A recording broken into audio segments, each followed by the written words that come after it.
long-range acoustic device, LRAD.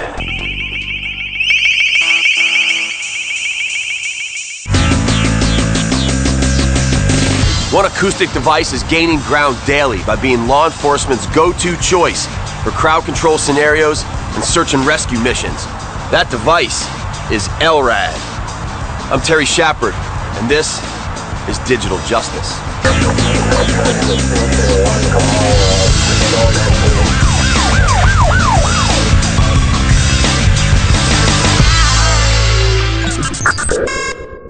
Robert, first question.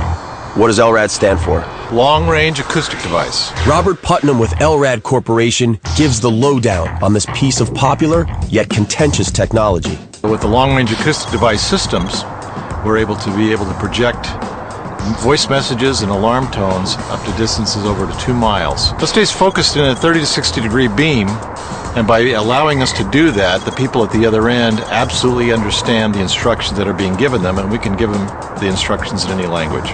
We have a highly intelligible, very robust product now that's being sold throughout the world to militaries, commercial security, maritime security, and then also for wildlife protection and control. And for law enforcement, they appreciate having a device that really works for communication. Bullhorns just don't cut it in large outdoor situations, especially. So how did this technology come about? The genesis of LRAD really begins with the attack on the USS Cole in October of 2000.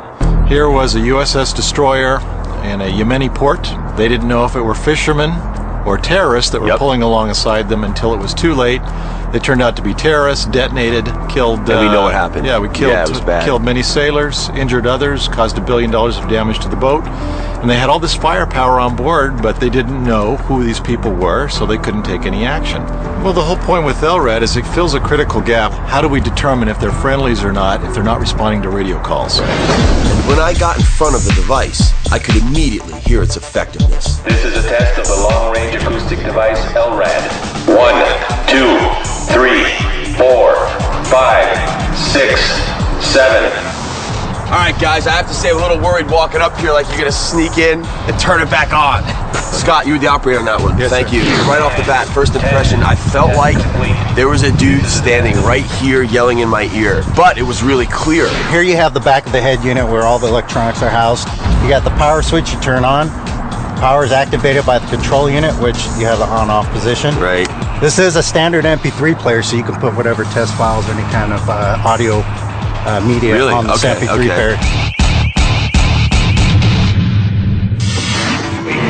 You will be given food, water, and medical attention. Because it can broadcast effectively up to 2 miles away and very powerfully, you can mount it on helicopters, fly over and be able to broadcast messages to hopefully the people that you're trying to find. Cover a lot of area quickly rather than putting, in some cases, hundreds of people on the ground in the bushes trying to find people. And then for suicide situations from bridges or buildings, fire departments and high-rise situations. Can also be used more in a bit of an offensive or a defensive manner. How does that work for that? Well, I think you're referring to our alarm tone capability of this.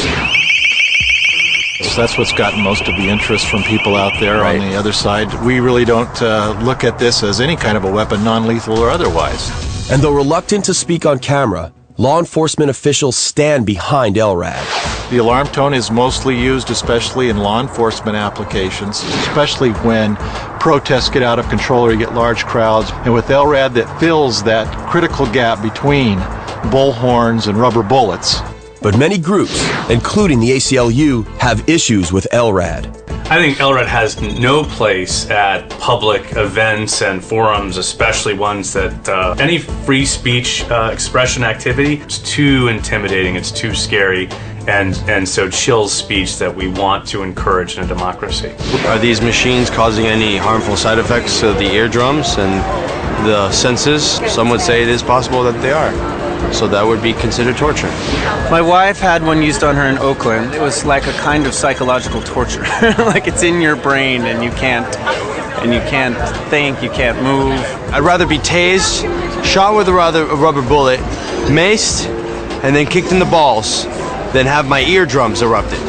Like anything else, if it's too loud, like a fire siren or a police siren, you put your hands over your ears. Right.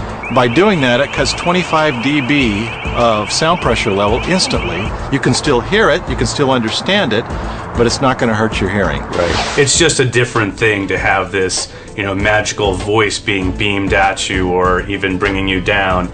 Traditional public order policing has its value. Well, I think you have some people out there, especially during protest situations, who view this as, hey, this is not allowing us to protest or do what we want. We know of one case in regards to the Pittsburgh G20 summit where LRAD was deployed. By order of the City of Pittsburgh Chief Police, I hereby declare this to be an unlawful assembly. And I think that was the first time that a police department had used LRAD in a high-profile event. And what they were interested in is keeping the property damage down and the number of arrests down.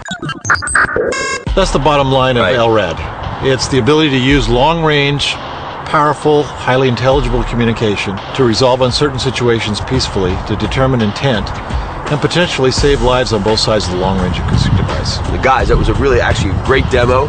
Thank you. And maybe could I borrow this for a party? Come on. There you have it. In the eyes of law enforcement, LRAD is an effective tool that's use will certainly continue to spread. But in the eyes of others, it's a potential weapon just waiting to be abused. No matter the opinion, it looks like LRAD is here to stay. I'm Terry Shepard, and this has been Digital Justice.